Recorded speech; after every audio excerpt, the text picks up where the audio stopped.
नमस्कार सर्वांना, मी काजल. तुम्ही माझे प्रिव्हियस व्लॉग बघितलेच असणार आहेत AMK ट्रेक्सचे. तर मी आज तुमच्याशी बोलणार आहे AMK ट्रेक्स नंतरच्या ज्या रिॲक्शन्स होत्या माझ्या मम्मी पप्पांच्या किंवा ज्यांना ज्यांना माहिती झालं की मी AMK ट्रेक कंप्लीट केला तर त्यांच्या रिॲक्शन्सबद्दल. तर झालं असं की ज्या दिवशी माझा AMK ट्रेक कंप्लीट झाला ना, तर मग मी माझे जे काही रोप क्लाइम्बिंगचे जे व्हिडिओज होते ते मी मम्मी पप्पांना शेअर केले. आणि त्याच्यानंतर मम्मी पप्पांना तर खूप प्राऊड फील होत होतं. त्यांना खूप अभिमान वाटत होता माझा, कारण की पुण्या साईडला ह्या गोष्टी खूप कॉमन नाही म्हणता येणार, पण लोक करतात इकडे, सगळ्यांना त्या गोष्टींची माहिती आहे. पण आमच्या साईडला एवढं माहिती नाही आहे ह्या गोष्टींबद्दल. तर मम्मी पप्पांना खूप आनंद झाला. त्याच्यानंतर पप्पांनी मी तो व्हिडिओ त्यांच्या फ्रेंड्सला शेअर केला. त्याच्यानंतर पप्पांचे जे जवळचे मित्र होते त्यांचेही मला फोन मेसेजेस आले, भरभरून अभिनंदन केलं, सगळ्यांनी कौतुक केलं. आणि त्याच्यानंतर झालं असं की संध्याकाळी मी थोडं बाहेर होते. त्याच्यानंतर मला माझ्या भावाचा फोन आला पवनचा, की अक्का तू माझे मेसेज पाहिले का? मी म्हटलं नाही, अरे बाहेर आहे. तर म्हटलं की एकदा बघ. मी म्हटलं चल ठीक आहे. मग मी ते पाहिले तर मी होते न्यूजवर.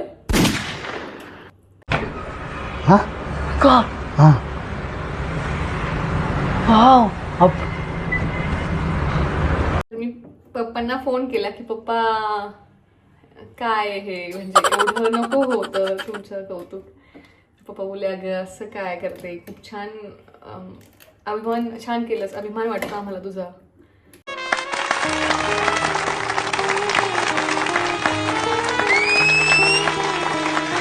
तर मी खरं तर मला खूप असं भारावून आलेलं होतं, थोडं इमोशनल पण झाले होते मी, की आई वडील किती कौतुक करतात आपलं. हे खूप छोटी अचिव्हमेंट होती माझ्यासाठी, पण माझ्या मम्मी पप्पांसाठी ते खूप मोठी गोष्ट होती.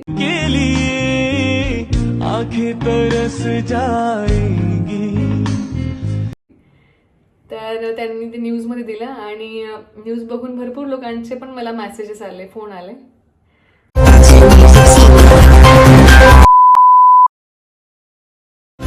अत्यंत गौरवास्पद कार्य करीत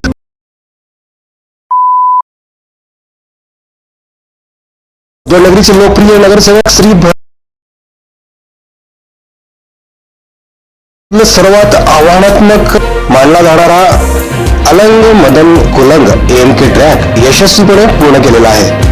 महाराष्ट्रातील सर्वात कठीण ट्रॅकपैकी एक असलेल्या या मोहिमेतील 5500 फुटापर्यंत उंची आणि दुर्गम कातळ भिंत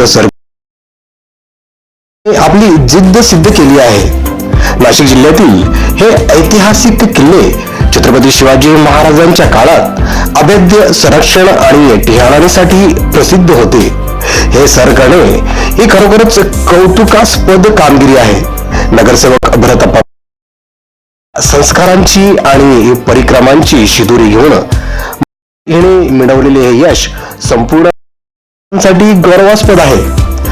त्याच्या यशावर माजी राष्ट्रपती प्रतिभाताई पाटील यांचे सुपुत्र माजी आमदार रावसाहेब दादा शेखावत व कन्या सौ ज्योतिताई राठौर तसेच ताईसाहेबांच्या सुनबाई मंजिरीताई शेखावतला भ्रमणध्वनीद्वारे संपर्क साधत आशीर्वाद दिलेला आहे.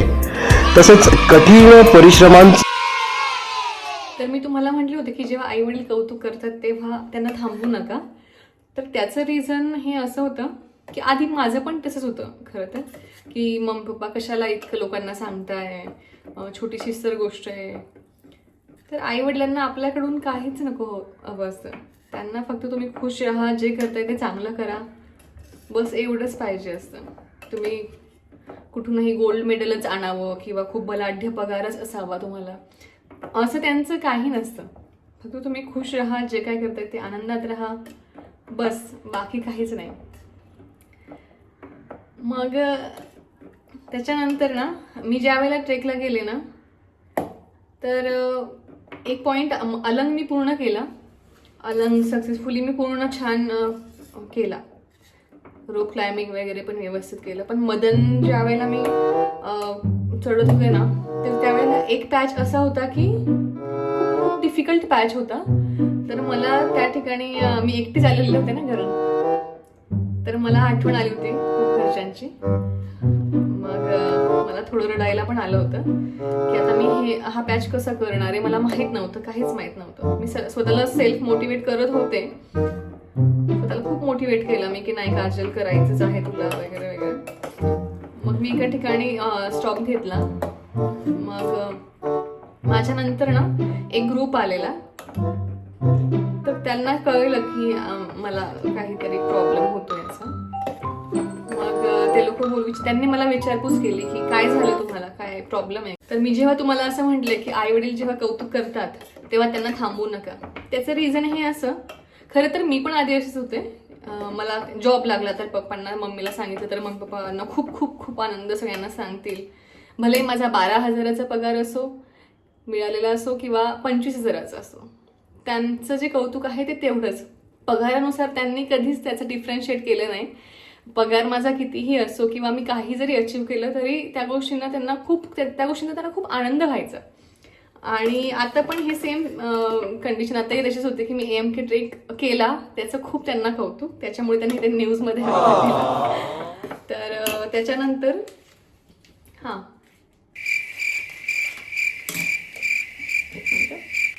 मी एकटे घरून आले होते, माझ्यासोबत कोणताच ग्रुप नव्हता. तर तिथे ज्यांच्याशी माझी ओळखी झाली सर्व लोक खूप छान होते, खूप सपोर्टिव्ह होते, मला खूप मोटिवेट करायचे. त्याच्यानंतर काही जे लोक होते, एक थोडीशी पायवाट असायची चालायला, मग एका रांगेतच असं चालावं लागायचं. आपण ग्रुपने असं चालू शकायचो पण मग 1 by 1 असं, कारण की पायवाट खूप छोटीशी अशी पायवाट होती चालायला डोंगरांवरून. मग माझ्या पुढे काही जण, माझ्या मागे काही लोक असे असायचे. तर मग असं बोलता बोलता सगळ्यांशी ओळखी झाली. मग प्रत्येकजण प्रत्येकाची स्टोरी शेअर करत होतो, कारण की आम्हाला खूप चालायचं होतं. मग असंच चालतं चालता आम्ही थोडंसं बोललो सर्वजण. मग प्रत्येकजण प्रत्येकाची स्टोरी शेअर करताना मी माझी स्टोरी शेअर केली. माझ्या पास्ट लाईफमध्ये काय झालं काय नाही, किंवा मी आता काय करते, सर्व एव्हरीथिंग. त्याच्यानंतर मग माझ्या ग्रुपमध्ये आणखी एक मुलगा होता. तो असेल माझ्यापेक्षा जवळपास एक 7-8 वर्षांनी लहान होते माझ्यापेक्षा दोघं पण, ते दोघं जे मुलं होते. तर त्यातला एकाने त्याची स्टोरी सांगितली की तो ज्या वेळेला 3 वर्षाचा होता तेव्हाच त्याचे आई वडील दोघी वारलेले. त्याने रिझन सांगितलं पण मी ते इथे नाही सांगू शकत. तर ते दोघंही गेलेले. तो 3 वर्षाचा असताना, तेव्हापासून तो त्याच्या काका काकूंकडे राहायचा, त्याची बहीण, मोठी बहीण आणि तो.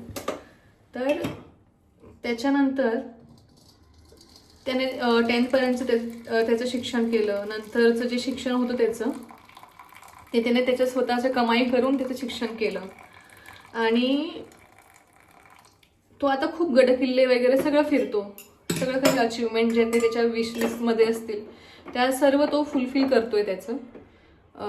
AMK लिंगाणा सारखा जो एकदम हार्ड ट्रेक आहे तो सुद्धा त्याचा करून झालेला आहे. मग त्याच्या बोलण्यातून मला ते जाणवलं की घरी जाऊन काय करू, घरी कोणीच नसतं, घरी कोणीच नाही आहे.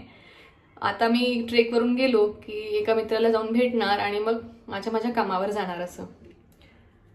तर त्यावेळेला मला असं फील झालं ना की म्हणजे त्याच्या बोलण्यातून, तो बोलला नाही पण ते जाणवलं मला की आपण ज्या वेळेला आपल्या आईवडिलांना सगळ्या गोष्टी अशा काही अचीव केल्यानंतर शेअर करतो, घरी जाऊन पहिल्यांदा मी तरी तेच करतोय. मी माझं काहीही असो, माझे पूर्ण दिवसभरातलं जे काही माझं शेड्यूल असेल किंवा मी कुठे जाणार असले, काही मला मी कुठे पार्टिसिपेट केलं तर मग मी कुठे जिंकले किंवा जे काही असेल ते मी सर्व काही माझ्या मम्मी पप्पांना शेअर करते. आणि बाकीच्या कोणालाच नाही. तर त्यावेळेला मला ते खूप फील झालं की हा एवढं करतोय, सर्व करतोय, पण त्याला शाबाशी द्यायला कोणीच नाही आहे. आणि आपल्याला फक्त हेच हवं असतं की आपल्या आई वडील खुश आहेत ना आपल्या ऐकून, आपलं जे काय आपण अचीव करतोय किंवा काय जे काय असेल ते. तर आपल्या आई वडिलांचं असणं आपल्यासाठी किती इम्पॉर्टंट आहे लाईफमध्ये. आपण त्यांच्याशिवाय काहीच नाही आहे, काहीच नाही. तर त्याची जी स्टोरी मी ऐकली ना त्यावेळेला, आणखी एक होता, तो पण लहानच होता माझ्यापेक्षा.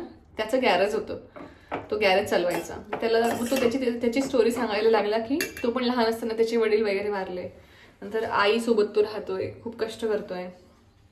मग त्याने सांगितलं की वडील नसताना आई होती तर मग खूप अनुभव आलेत, मी आणि आई एकटे पडलो, कसं तरी शिक्षण नाही करता आलं त्याला त्या परिस्थितीमुळे.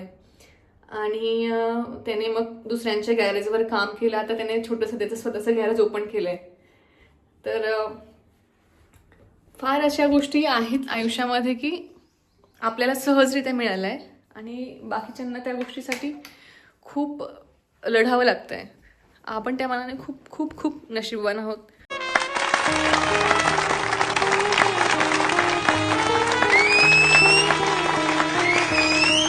खूप नशीबवान आहोत की आपल्याला शाबाशी द्यायला आपल्या घरी कोणीतरी आहे. आपले आई वडील आहेत की ते आपल्या छोट्या छोट्या प्रत्येक गोष्टींवर आनंद व्यक्त करतात किंवा त्यांना खूप खरंच आनंद होत असतो. आणि मी तर म्हणेल की आई वडिलांसाठी जेवढं करता येईल तेवढं करावं. ते आहेत तोपर्यंत, नंतर काही उपयोग नाही कोणत्या गोष्टींचा. आणि अशा पद्धतीने माझ्या मम्मी पप्पांनी माझ्या या छोट्याशा अचिव्हमेंटवर इतकं मोठं हे जे आनंद व्यक्त केला आहे आणि ते बघून तर मी जामच खुश झाले. लाईक आवडलं असेल तर लाईक, शेअर अँड सबस्क्राईब.